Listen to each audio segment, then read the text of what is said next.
Adopted brother was jealous of my success, so he pretended to have cancer for months, made our parents spend thousands on fake medical bills. When I got accepted in medical school, he faked having a brain tumor. I need to get this out somewhere because nobody in my family believes me and I'm starting to question my own sanity. My brother Nelson, 21M, has been sabotaging my life for years, and his latest stunt might have cost me my future career as a doctor. Let me start from the beginning. I'm Daphne, 19F, and Nelson has always been the golden child in our family. Our parents adopted both of us when we were young, me at age 3 and him at age 5. From day one, Nelson made it clear that he didn't want a little sister tagging along. When I was 6, I tried to join his baseball team practice. He told the coach I had a rare condition that made me collapse randomly. The coach believed him and wouldn't let me play. When I tried to explain it wasn't true, Nelson started fake coughing and wheezing, saying the stress of lying was triggering his asthma. Our parents rushed him to the hospital. The doctors found nothing wrong, but everyone blamed me for causing his episode. This became his pattern. Every time I achieved something or wanted to participate in an activity, Nelson would either block me directly or create some medical emergency that would steal all the attention.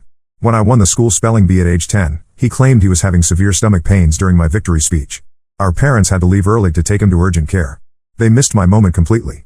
The doctors said it was probably just gas. In middle school, I started playing violin and got pretty good at it. Our music teacher selected me for a solo performance at the winter concert. I practiced for months. The night before the concert, Nelson said his chest felt tight and he couldn't breathe properly. Mom and Dad spent the entire evening in the ER with him while I sat alone, wondering if they'd even make it to my performance. They didn't. Nelson was diagnosed with anxiety and given some breathing exercises to do at home. The worst part was how he'd act completely normal when our parents weren't around. He'd smirk at me and make comments about how easy it was to get their attention. Once, when I was 13, I confronted him about faking sick to miss my tennis tournament. He laughed and said that our parents would always love him more because he needed them more. He said I was too independent and that made me boring. High school brought new challenges. I focused on my grades and started volunteering at the local hospital. I knew I wanted to become a doctor, partly because of all the time I'd spent in hospitals and medical facilities watching Nelson get checked for various fake ailments. I learned a lot about symptoms and medical procedures just from observing. I also learned how to spot when someone was exaggerating or making things up. Nelson seemed to calm down during my sophomore and junior years. He got into a decent college and moved out for most of the year. I thought maybe he'd outgrown his need to compete with me. I was wrong. Last spring, I got the news I'd been working toward for years. I was accepted into Johns Hopkins Medical School with a partial scholarship. I was over the moon. My grades, volunteer work, and MCAT scores had all paid off. When the acceptance letter arrived, I called our parents immediately. They were thrilled and started making plans for a celebration dinner. That's when Nelson struck. The day after my acceptance letter arrived, he came home from college unexpectedly. He looked terrible, pale, thin, and exhausted. He told our parents he'd been hiding something serious from them because he didn't want to worry them during finals. He said he'd been having severe headaches, vision problems, and memory issues for months. He claimed he'd finally seen a doctor at his college health center, and they were concerned about a possible brain tumor. Our parents went into full panic mode. They immediately made appointments with specialists and started researching brain tumors online. Nelson milked it for everything it was worth. He'd stumble occasionally when walking, claim he couldn't remember certain words, and squint like the light was bothering him. The celebration dinner for my medical school acceptance got postponed indefinitely.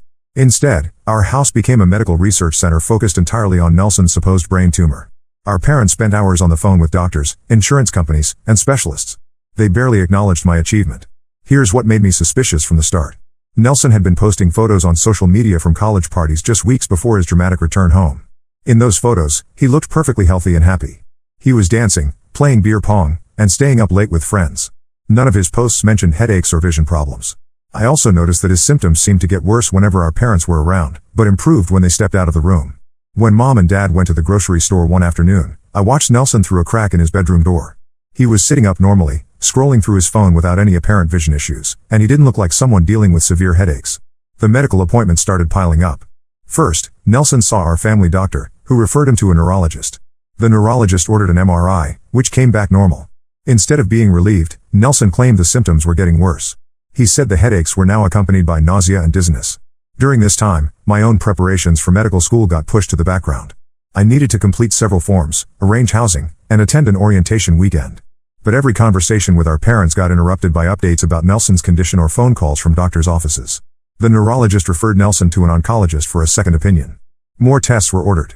Blood work, another MRI with contrast, and something called a lumbar puncture. All the results came back normal, but Nelson insisted something was still wrong. He started researching rare brain conditions online and suggesting them to the doctors. Meanwhile, I discovered something interesting. Nelson had left his laptop open one day, and I saw his browser history. He'd been researching brain tumor symptoms extensively, not to understand his condition, but apparently to learn how to fake them better. He'd looked up things like how long headaches should last, what kind of vision problems brain tumors cause, and what symptoms doctors look for during neurological exams. I also found out he'd been lying to his college friends about being home. His social media showed he was supposedly still at school, studying for summer classes. But he was actually at home, lying in bed and acting sick whenever our parents were around. I tried to talk to our parents about my suspicions, but they shut me down immediately. They said I was being jealous and insensitive. Mom accused me of being unable to share the spotlight, even when Nelson was facing a potential life-threatening illness. Dad said I should be more supportive of my brother instead of trying to poke holes in his medical situation. Their reaction made me second-guess myself. Maybe I was being too suspicious. Maybe Nelson really was sick and I was just upset about the timing. But then something happened that confirmed my worst fears. I was helping Mom organize Nelson's medical paperwork when I found a printed email in his folder. It was supposedly from his college health center, documenting his initial complaint about headaches and vision problems. But the email address was wrong. I'd been to his college health center myself when visiting him, and I remembered their actual email format. This email was from a Gmail address made to look official. Nelson had forged the document that started this whole medical saga. I printed out a screenshot of the Real Health Center's website showing their actual contact information. I planned to show our parents the evidence, but before I could, Nelson announced that the doctors had found something concerning in his latest tests. He said there was a small abnormality that might indicate a rare form of brain cancer. Our parents were devastated. They started researching treatment options and cancer centers. My medical school orientation weekend got canceled because they needed me to help coordinate Nelson's care. That's when I realized I had to do something drastic. I couldn't let Nelson destroy my future along with everyone else's peace of mind. I decided to conduct my own investigation to gather undeniable proof of his deception. I started by calling his college health center directly. I pretended to be calling about my own student records and casually asked about their email format and appointment procedures. The staff member confirmed that they never send medical information via Gmail and that all their official communications come from their university domain. Next, I set up a hidden camera in the living room where Nelson often lay on the couch, claiming to be too sick to move. Over 3 days, I recorded hours of footage showing him getting up normally, walking around without difficulty, and using his phone for extended periods without any apparent vision problems. I also tracked his online activity using the family computer's browser history. During the times he claimed to be experiencing severe symptoms, he was actually playing online games, watching videos, and chatting with friends. His typing speed and accuracy never showed any signs of the cognitive issues he was reporting to doctors. The final piece of evidence came from his own carelessness. He left his phone unlocked one evening while taking a shower. I found text messages between him and his college roommate where he bragged about getting out of summer classes by pretending to be sick. He wrote that our parents were paying for expensive medical tests and that he was enjoying the attention and sympathy. Most damaging was a message where he complained that I was getting too much positive attention from my medical school acceptance. He wrote that he needed to remind everyone that he was still the one who needed their love and support. He even joked about how easy it was to fool doctors by researching symptoms online. I now had concrete evidence that Nelson was faking his entire medical crisis. But I knew our parents wouldn't want to believe it. They'd invested so much time, money, and emotional energy into his supposed illness that admitting they'd been deceived would be devastating for them. I'm writing this post because I don't know what to do next. My medical school orientation is in 2 weeks, and I've already missed several important deadlines because of the chaos Nelson has created. Our parents are talking about taking out a second mortgage to pay for his experimental treatments that he doesn't even need. I have the evidence to expose him, but I'm scared of what will happen to our family when the truth comes out. At the same time, I can't let him continue destroying everyone's lives with his lies. Has anyone else dealt with a family member who fakes medical conditions for attention? How did you handle it? I'm running out of time to salvage my own future, and I don't know if I should confront Nelson directly or go straight to our parents with the evidence. Update 1: I never expected this to blow up the way it did, but I wanted to update everyone on what happened after my original post. The situation got much worse before it got better, and I learned things about my family that I wish I could forget. After reading all your comments and advice, I decided I had to act quickly. My medical school deadline was approaching, and I couldn't afford to let Nelson's fake illness derail my education any longer. I chose to confront our parents with the evidence rather than talking to Nelson first. I spent 2 days organizing everything I gathered. I made copies of the forged health center email, compiled screenshots of his social media activity showing him healthy and active, and edited together the most damning parts of the hidden camera footage. I also printed out the text messages I'd photographed from his phone. I asked our parents to sit down for a serious conversation. I told them I had important information about Nelson's medical situation that they needed to see. Mom immediately got defensive and said she didn't want to hear any more of my theories about Nelson faking his symptoms. Dad was more willing to listen, but I could tell he was skeptical. I started by showing them the forged email from the college health center. I explained how I'd verified the real contact information and proved that the document Nelson had provided was fake. Mom's first reaction was to say that maybe Nelson had just made a mistake about the email address or that the health center had multiple contact methods. Then I showed them the text messages. The room went completely silent as they read Nelson's own words bragging about deceiving doctors and enjoying the attention. Dad's face went pale, and Mom started shaking her head in disbelief. The hidden camera footage was what finally convinced them. Watching Nelson move around normally, use his phone without any vision problems, and show no signs of the severe headaches he'd been claiming was undeniable proof that he'd been lying. Dad stood up and walked out of the room without saying anything. Mom started crying and kept repeating that she couldn't believe Nelson would do something like this. She said she didn't understand why he would put them through so much worry and expense. We decided to confront Nelson together that evening. When he came downstairs for dinner, still acting weak and holding his head like he had a headache, our parents sat him down and showed him the evidence. His reaction was not what I expected. Instead of confessing or showing remorse, Nelson got angry. He accused me of spying on him and violating his privacy. He said I was jealous of the attention he was getting and that I'd gone too far to try to discredit him. He tried to explain away each piece of evidence. He claimed the forged email was a misunderstanding, that his text messages were taken out of context, and that the hidden camera footage showed him during brief moments when his symptoms weren't as severe. But our parents weren't buying it anymore. Dad demanded that Nelson tell them the truth about his medical condition. When Nelson continued to insist he was really sick, Mom lost her temper. She started yelling about all the money they'd spent on medical tests, all the worry they'd endured, and all the specialists who had wasted their time examining him. That's when Nelson finally broke down and admitted he'd been faking everything. But his confession made the situation even worse. He said he'd started the whole thing because he was jealous of my medical school acceptance and all the praise I'd been getting. He said our parents had always loved me more because I was more successful academically. Then he said something that shocked all of us. He claimed that our parents had always treated him differently because he wasn't their real child. He said they'd adopted both of us, but they'd always favored me because I looked more like them and was easier to parent. Our parents were devastated by this accusation. They tried to explain that they'd never treated us differently based on our adoption status, but Nelson wouldn't listen. He said years of watching me get praised for my achievements while he struggled in school had damaged his self-worth. The conversation turned into a huge argument with everyone yelling and crying. Nelson accused our parents of emotional neglect, our parents accused him of manipulation and lying, and I found myself caught in the middle of accusations flying in every direction. The worst part was when Nelson turned his anger toward me specifically. He said I'd always been the perfect daughter who made him look bad by comparison. He claimed I deliberately tried to outshine him in everything from grades to extracurricular activities to college choices. He said my decision to become a doctor was just another way of showing off and making him feel inferior.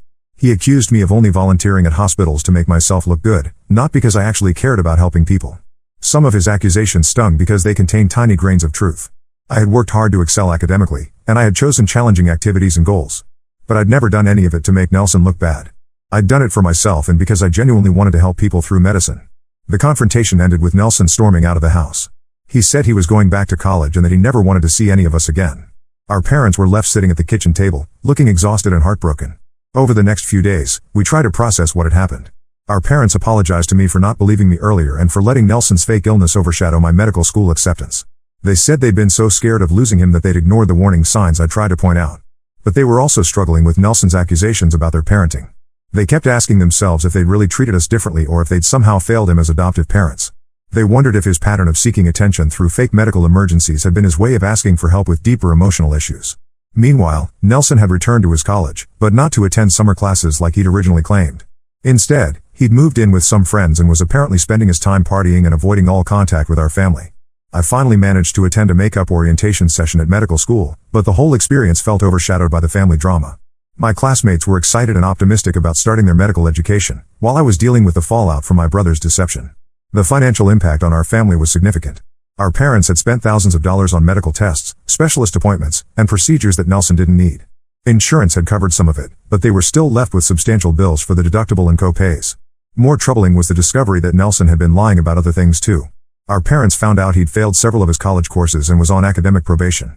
The summer classes he was supposed to be taking didn't exist. He'd been using his fake illness as an excuse to avoid dealing with his academic problems. They also learned that he'd been borrowing money from relatives by telling them about his brain tumor diagnosis. Several aunts and uncles had sent him cash to help with medical expenses that were completely fictional. As I'm writing this update, it's been 3 weeks since the confrontation, and Nelson still hasn't contacted our family. Our parents have tried calling him, but he's not answering their calls or responding to their messages. I'm starting medical school next week, but instead of being excited about this new chapter in my life, I'm worried about my family and wondering if we'll ever be able to repair the damage Nelson has done. The hardest part is realizing that his pattern of faking medical emergencies to get attention probably started much earlier than I'd recognized. Looking back, I can see signs that he'd been manipulating situations for years, and I wonder how many of his childhood medical scares were actually fabricated. I don't know what's going to happen next with Nelson or if our family will ever fully recover from this betrayal. But I'm determined not to let his actions derail my medical career. If anything, this experience has made me more committed to becoming a doctor and helping people who are genuinely sick. Update 2. I wish I could say things got better after my last update, but the situation with Nelson has become even more complicated. I'm 2 months into medical school now, and while I'm doing well academically, the family drama continues to affect my life in ways I didn't expect. About a month after my last post, Nelson finally contacted our parents. But instead of apologizing or trying to make amends, he called to tell them he was in the hospital with what he claimed was a real medical emergency this time. According to Nelson, he'd been having severe abdominal pain and had gone to the emergency room near his college. The doctors had supposedly found signs of appendicitis and were preparing him for surgery. He sounded genuinely scared on the phone and begged our parents to come to the hospital immediately. Our parents were torn between wanting to support him if he was really sick and being afraid that this was another manipulation. They called me at school to ask what I thought they should do. I told them I couldn't know for sure if he was lying this time, but that they should probably go check on him regardless. Mom and Dad drove the 4 hours to Nelson's college town and went straight to the hospital he'd mentioned. When they arrived, they discovered that Nelson wasn't registered as a patient. The emergency room staff had no record of anyone by his name being treated for appendicitis or any other condition. Our parents spent the next several hours trying to locate Nelson. They called his friends, checked his apartment, and even contacted campus security. Finally, one of his roommates admitted that Nelson had asked him to make the phone call pretending to be a hospital nurse if our parents tried to verify his story. They found Nelson at a local bar, perfectly healthy and apparently surprised that our parents had actually driven all the way there to check on him. When confronted, he claimed it had just been a joke to see if they still cared about him after everything that had happened. This second deception was the final straw for our parents. Dad told Nelson that he was cutting off all financial support, including tuition payments and living expenses. Mom said she couldn't trust anything Nelson said anymore and that he needed to get professional help if he wanted to have any relationship with the family in the future. Nelson's reaction was explosive. He accused our parents of abandoning him and choosing me over him. He said they were proving his point about never really loving him as much as they loved their perfect adopted daughter. He told them they were terrible parents and that he wished he'd never been adopted by them in the first place.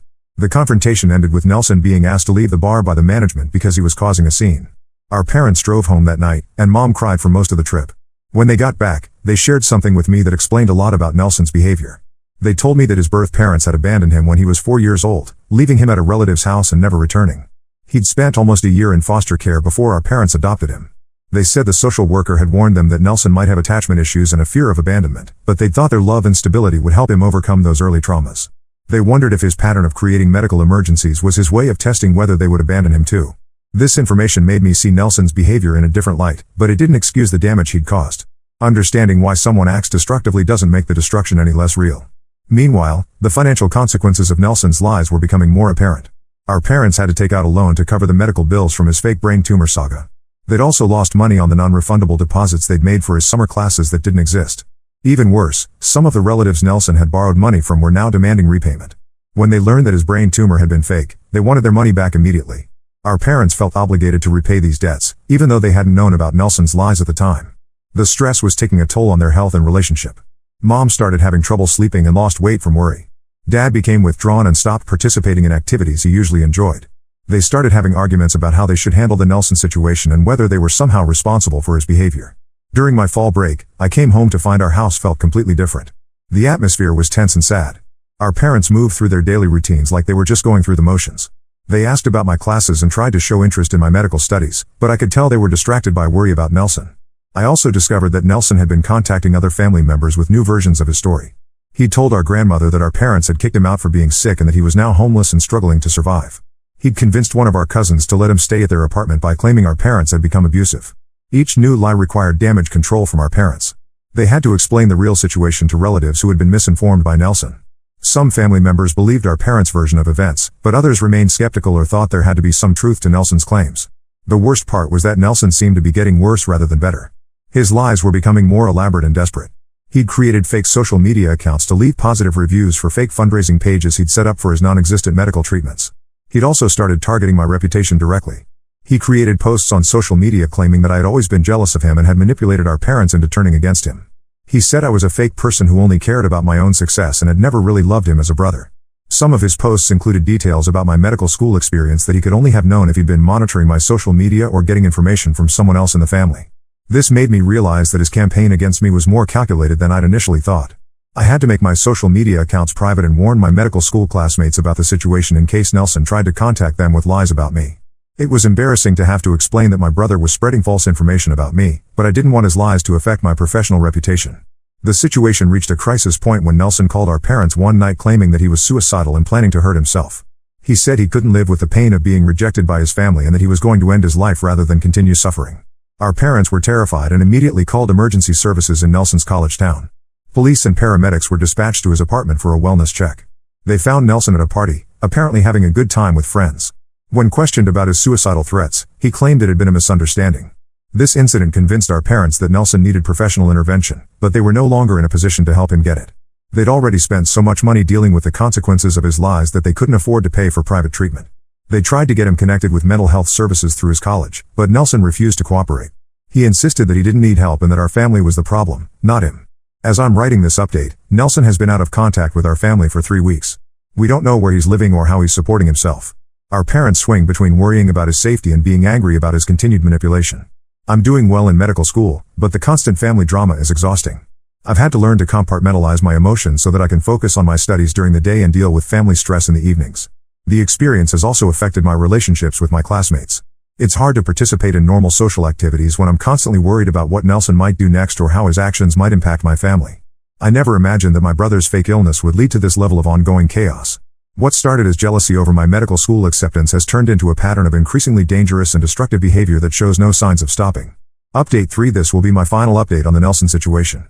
It's been 6 months since my last post, and I've finally reached the point where I need to focus on my own life and future rather than constantly dealing with my brother's chaos. The turning point came 3 months ago when Nelson made a decision that crossed a line I couldn't forgive. He contacted the administration at my medical school directly and filed a formal complaint against me. In his complaint, Nelson claimed that I had a history of mental health issues and had made threats against family members. He provided what appeared to be documentation of my supposedly unstable behavior, including fake text messages and manipulated photos that made it look like I had been violent or threatening. He also claimed that I had gained admission to medical school through fraudulent means, specifically by lying about my volunteer work and exaggerating my qualifications. He suggested that the school should investigate my background more thoroughly before allowing me to continue in the program. The medical school administration took his complaint seriously, as they should have. They called me in for a meeting and presented me with Nelson's allegations. I was shocked by the detail and sophistication of his lies. He had clearly spent considerable time creating fake evidence to support his claims. Fortunately, I had learned from our previous experiences with his deceptions. I'd kept copies of all the evidence I'd gathered about his fake brain tumor, including the text messages where he admitted to lying and bragged about fooling our family. I was also able to provide real documentation of my volunteer work, including letters of recommendation from the hospital supervisors I'd worked with and photos from events I'd participated in. The contrast between my legitimate records and Nelson's fabricated evidence was clear. The school's investigation took 2 weeks, during which I was suspended from classes.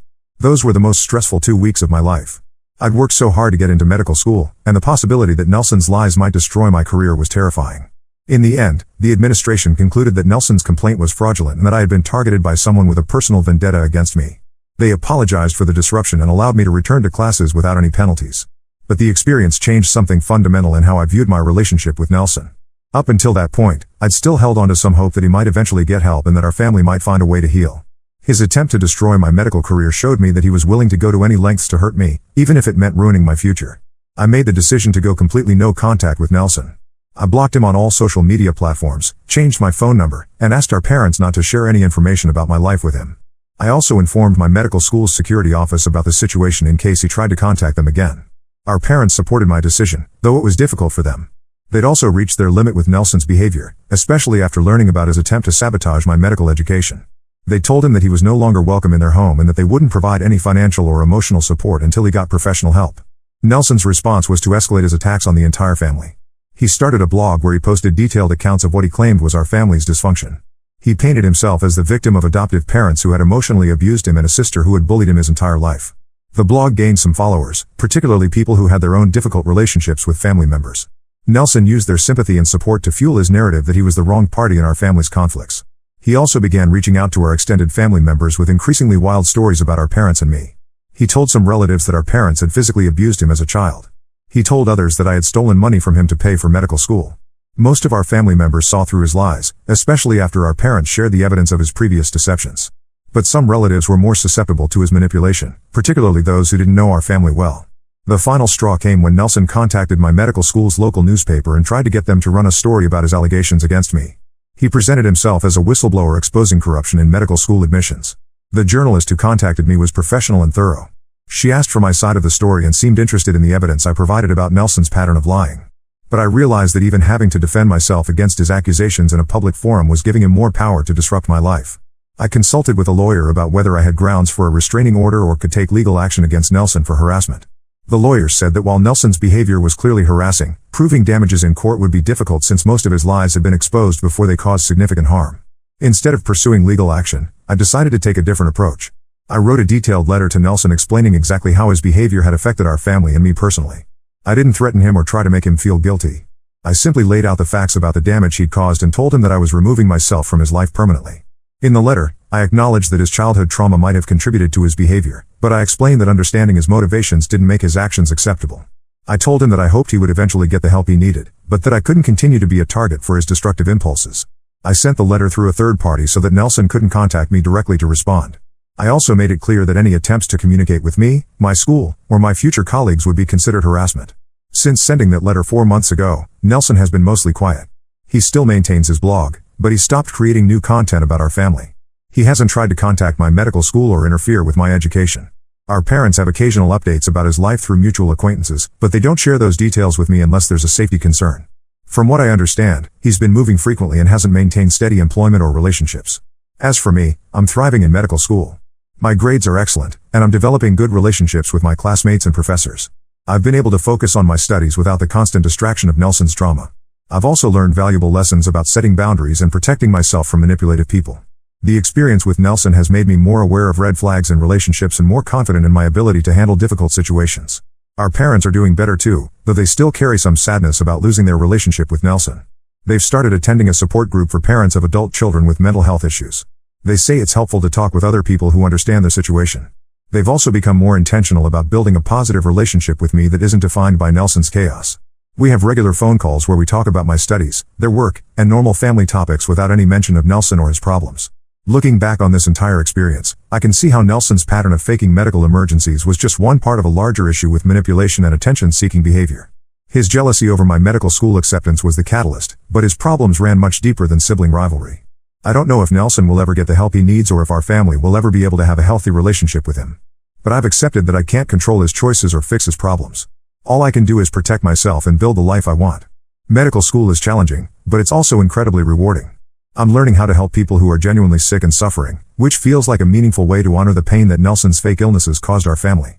I'm also planning to specialize in psychiatry, partly because of my experience with Nelson. I want to understand mental health conditions better and help people who are struggling with the kinds of issues that might have contributed to his behavior. This has been a difficult chapter in my life, but I'm grateful for the strength and resilience I've developed through dealing with it. I'm also grateful for the support of my parents, friends, classmates, and everyone who responded to my original posts with advice and encouragement. To anyone else dealing with a family member who lies or manipulates for attention, my advice is to trust your instincts, document everything, and don't be afraid to set firm boundaries to protect yourself. You can't save someone who doesn't want to be saved, but you can prevent them from destroying your own life in the process. Now let's move to the next story. Story 2. I revealed my ex-wife's infidelity to her new husband after she humiliated me at our son's birthday party. Now my life is in chaos and everyone hates me. I'm Mark, 28M, and I'm in a complicated situation with my ex-wife Kathy, 27F, and her new husband Jonathan, 32M. Kathy and I have known each other since high school. We met during freshman year when we were both part of the school's debate team. At first, we were just friends, but as we spent more time together preparing for debates, we started to develop feelings for each other. We officially started dating in our sophomore year. I remember asking her out after we won a big debate competition. We went to a local diner to celebrate, and I nervously asked her if she wanted to be my girlfriend. She said yes, and from that moment on, we were inseparable. Our relationship continued through high school and into college. We both got into the same university, which seemed like fate at the time. We studied different majors. I was in business, and Kathy was in psychology, but we always made time for each other. We'd study together in the library, go on weekend trips, and plan our future together. After graduation, we got married in a small ceremony. Our families and close friends attended. It was a beautiful day, and at the time, it felt like the natural next step in our relationship. We had been together for so long, and everyone expected us to get married. But looking back, we were far too young and unprepared for marriage. The first few months of our marriage were okay. We moved into a small apartment together and started our first jobs. But soon, the cracks started to show. We began arguing about everything: money, household chores, our careers, even what to watch on TV. It was like we suddenly couldn't agree on anything. Our marriage only lasted a year. The constant fighting became too much for me to handle. I felt like I was losing myself in all the arguments. One night, after a particularly bad fight about something trivial, I think it was about who forgot to buy milk, I told Kathy I wanted a divorce. I expected her to fight back, to try and convince me to stay, but she didn't. She just nodded and said, "If that's what you want." I think her pride stopped her from arguing. But then, during the divorce proceedings, we found out Kathy was pregnant. This changed everything. We both wanted to be parents, and for a moment, I considered staying in the marriage for the baby's sake. But deep down, I knew that wouldn't be fair to any of us. I still felt we shouldn't stay married. Kathy wanted to cancel the divorce and work things out. She argued that we should give our marriage another chance for our child. But I was set on leaving. I suggested shared custody and co-parenting, living close to each other initially for the baby's sake. Kathy wasn't happy about this arrangement. She believed that a child needed both parents in the same home. We had many heated discussions about this, but eventually, she agreed to my terms. Looking back, I realize now that I got married because I thought it was what I was supposed to do, not because I felt ready. Kathy had been talking about marriage since our second year of college. She would point out engagement rings in store windows and talk about her dream wedding. I didn't feel emotionally ready for such a big commitment, but I didn't want to break her heart or risk losing her. So I went through with it, even though deep down, I wanted to make a life of my own before settling down. After a year of marriage, I knew it wasn't working. The person I saw myself becoming in that marriage wasn't someone I liked. I was constantly irritated, always on edge, and I felt like I was losing my identity. When we found out about the baby, I felt even more strongly that we should separate. I didn't think it was right to bring a child into an unhappy marriage. I believed that we could be better parents if we were happy separately rather than miserable together. Kathy thought we should stay together for the baby's sake. She came from a family where her parents had stayed in an unhappy marriage for the kids, and she seemed to think that was the right thing to do.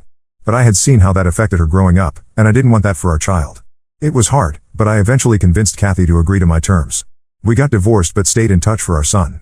We set up a system where our son spends half the month with each of us. I try to be there for him as much as possible, and so does Kathy. I can't say Kathy and I are friends. She still has a lot of anger towards me, which I understand. I still care for her. After all, we have a long history together, but I know we couldn't have been happy together long term. Our personalities and life goals were just too different.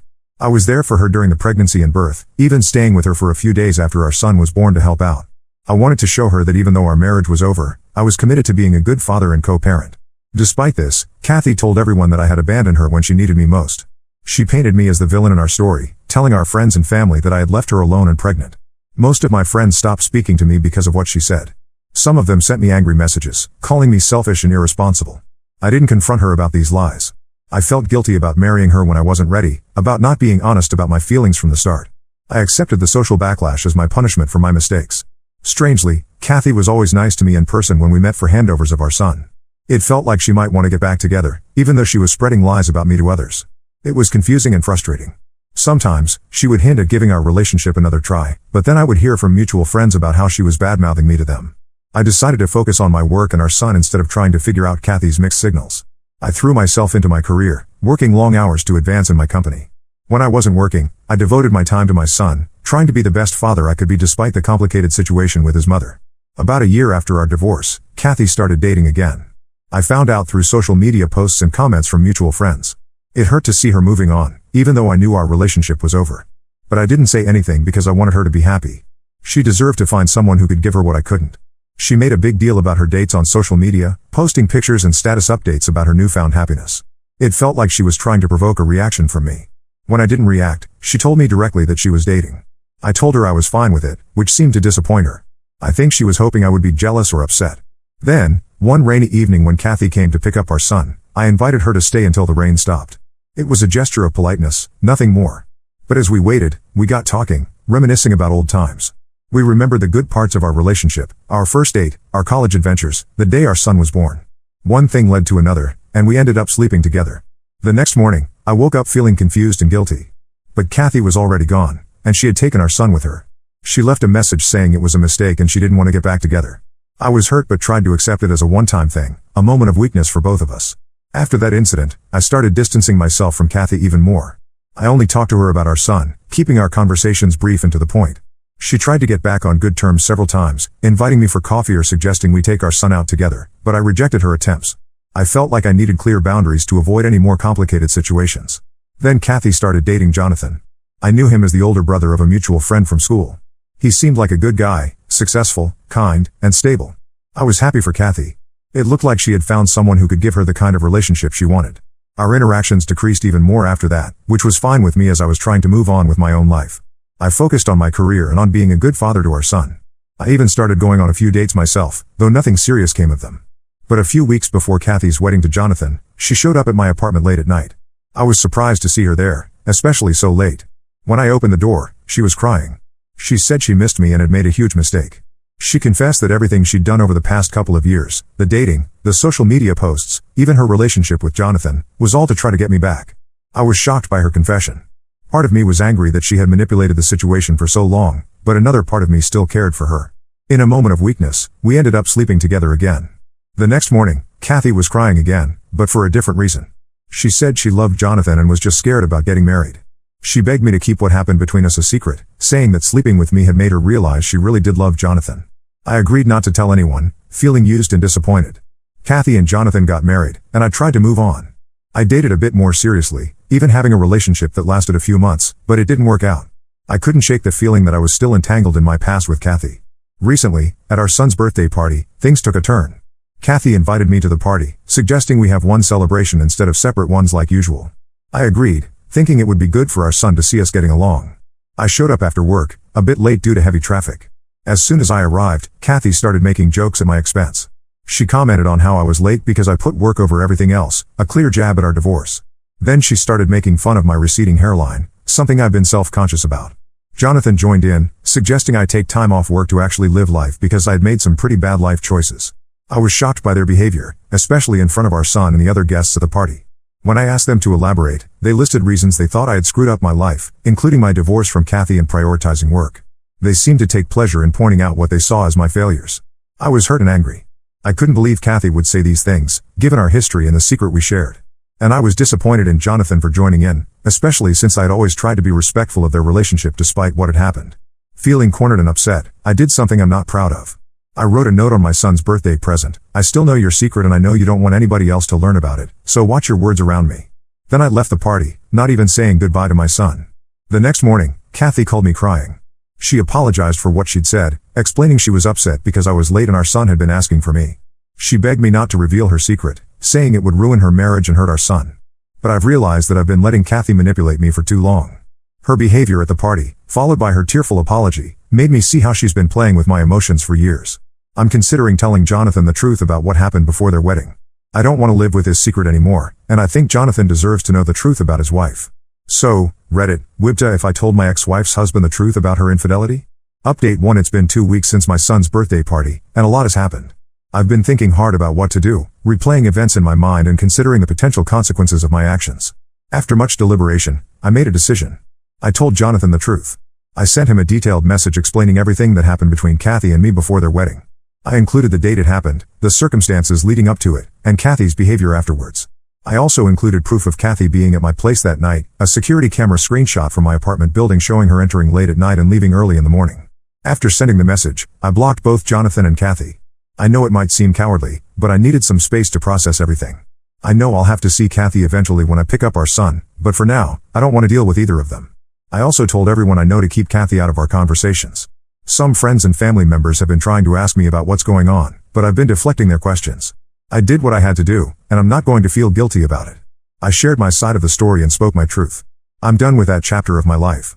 As of now, I haven't received any messages or threats. I'm guessing they haven't told people yet, but I'm mentally prepared for when the news does come out. I know it's going to be messy, and I'm likely to lose some friends over this. But I feel like it's a price I have to pay for my peace of mind. I know some people might think I did this out of jealousy or to get Kathy back, but that's not true. I did it to get rid of my own guilt. Maybe it was Kathy's fault for cheating, but it was my mistake too for going along with it.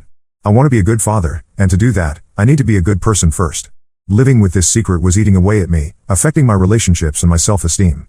The only person I feel sorry for in this situation is Jonathan. He's a nice guy who didn't deserve any of this.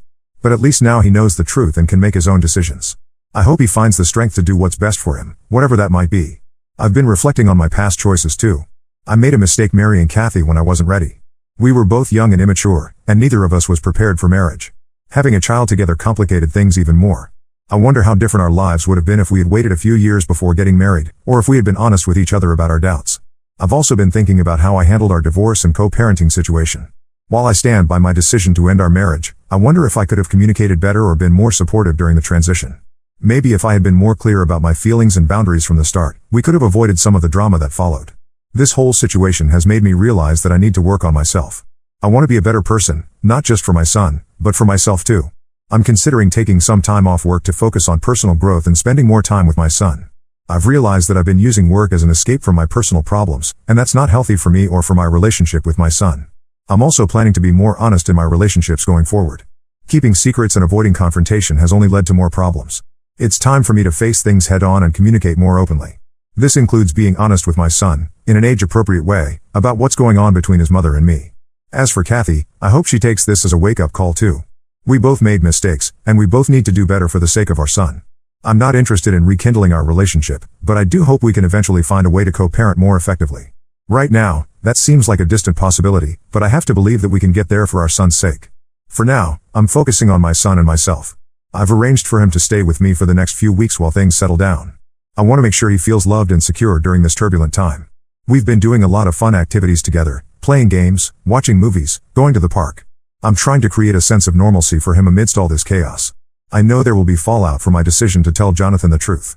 Kathy's family and friends might come after me, and I might lose some more friends. But I feel like a weight has been lifted off my shoulders. For the first time in a long time, I feel like I'm doing the right thing. I'm not sure what the future holds, but I'm ready to face it with a clear conscience. I've learned a lot from this experience, and I'm determined to do better moving forward. I want to be someone my son can look up to, someone who stands by their principles even when it's difficult. I know the road ahead won't be easy. There will be tough conversations, awkward encounters, and probably some heated arguments. But I'm prepared for that. I'm done running from my problems or sweeping them under the rug. It's time to face everything head on. To anyone out there in a similar situation, wondering whether to reveal a difficult truth, I say this: think carefully about your motivations and the potential consequences. But also consider the cost of keeping secrets. Sometimes, the short-term pain of telling the truth is worth the long-term peace it brings. Update 2: It's been a month since I told Jonathan the truth, and as expected, all hell broke loose. The news of Kathy and Jonathan's divorce has spread like wildfire. Just as I predicted, Kathy's family and friends have been attacking me nonstop. My phone has been blowing up with messages calling me a homewrecker, a sociopath, and worse. They're convinced I did this because I want Kathy for myself. But they couldn't be more wrong. I did this to free myself from the burden of guilt and lies. I'm not interested in getting back together with Kathy. Our relationship has been toxic for years, and I'm finally ready to break free from it completely. Jonathan reached out to me last week. It was a difficult conversation, but I'm glad we had it. He thanked me for telling him the truth, even though it was painful. He said he had suspicions about Kathy's fidelity but never had concrete proof. He's hurt and angry, but he's grateful to know the truth before they started a family together. Kathy, on the other hand, is furious. She showed up at my apartment unannounced, yelling and crying. She accused me of ruining her life and said she'd never forgive me. I remained calm and told her that she ruined her own life by cheating and lying. I also reminded her that she had plenty of opportunities to come clean to Jonathan herself. The hardest part of all this has been explaining the situation to our son. He's confused and upset about why Uncle Jonathan isn't around anymore and why Mommy and Daddy are fighting again. We've tried to shield him from most of the drama, but kids are perceptive. He knows something is wrong. Kathy and I had a long, difficult conversation about how to handle co-parenting moving forward. We've agreed to keep our interactions strictly about our son and to never badmouth each other in front of him. It's going to be challenging, but it's necessary for our son's well-being. I've also had to deal with the fallout among our mutual friends. Some have sided with Kathy, believing her version of events. Others have stood by me, appreciating my honesty. A few have chosen to distance themselves from both of us, not wanting to get involved in the drama. Through all of this, I've stuck to my decision to focus on personal growth. I've started reading self-help books and practicing mindfulness. I'm learning to set better boundaries and communicate more effectively. It's not easy, but I'm already seeing positive changes in my life. I've also been spending more quality time with my son. We've been going on weekend adventures, playing games, and just talking. I want him to know that no matter what happens between his mother and me, he is loved and supported. As for my relationship with Kathy, it's at an all-time low. We're barely speaking beyond what's necessary for our son. Part of me feels sad about this, given our long history together. But another part feels relieved. The constant drama and manipulation are finally over. I know the road ahead won't be easy. There will be more challenges as we navigate this new reality. But for the first time in years, I feel like I'm on the right path. I'm no longer living a lie or carrying the weight of someone else's secrets. To those who are in similar situations, wondering whether to reveal a difficult truth, I say this: it won't be easy, but the peace of mind is worth it. Living with integrity, even when it's painful, is better than living with guilt and lies. I don't know what the future holds, but I'm ready to face it head on, with honesty and integrity. It's time to write a new chapter in my life, one where I'm true to myself and those around me. Update 3: It's been half a year since everything blew up, and life has finally started to settle into a new normal. Kathy and Jonathan's divorce was finalized last month. It wasn't pretty, but it's done. Kathy has moved to a different part of town, which has made our co-parenting arrangement more challenging, but we're making it work. Our son is doing better now. We've both been putting in extra effort to make sure he feels secure and loved. He's in therapy to help him process all the changes, and it seems to be helping. He still asks about Jonathan sometimes, which is hard, but we're honest with him in an age-appropriate way. Kathy and I have established a strictly business-like relationship when it comes to our son. We communicate through a co-parenting app to keep things organized and avoid unnecessary conflict. It's not ideal, but it's functional. I've stuck to my personal growth plan. I've been seeing a therapist regularly, which has been incredibly helpful in processing everything that's happened and working on my issues. I've also joined a support group for divorced parents, which has given me a safe space to share my experiences and learn from others. Work-wise, I did end up taking some time off. I used it to reconnect with myself and my son.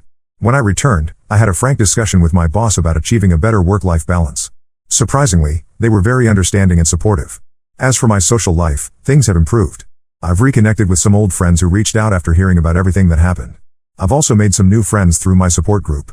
It's nice to have people around who understand what I've been through. Kathy's family eventually stopped harassing me. I think they finally realized that their anger was misdirected. A few of them even apologized for their behavior. I appreciated their apologies, but I'm keeping my distance for now. Jonathan and I have had a few more conversations. He's doing better, focusing on his career and spending time with friends.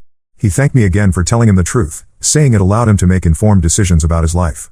As for Kathy, last I heard, she's also in therapy. I hope she's working on herself and her issues. Despite everything, I do want her to be happy and healthy, if only for our son's sake. Looking back, I don't regret my decision to tell the truth. It was difficult and messy, but it was the right thing to do. I'm proud of myself for finally standing up and refusing to be manipulated any longer. This experience has taught me a lot about the importance of honesty, integrity, and self-respect. It's also shown me the value of setting boundaries and the strength it takes to stick to them. I'm not naive enough to think that everything will be smooth sailing from here on out. Co-parenting with Kathy will always be challenging, and I'm sure there will be more hurdles to overcome. But I feel equipped to handle whatever comes my way.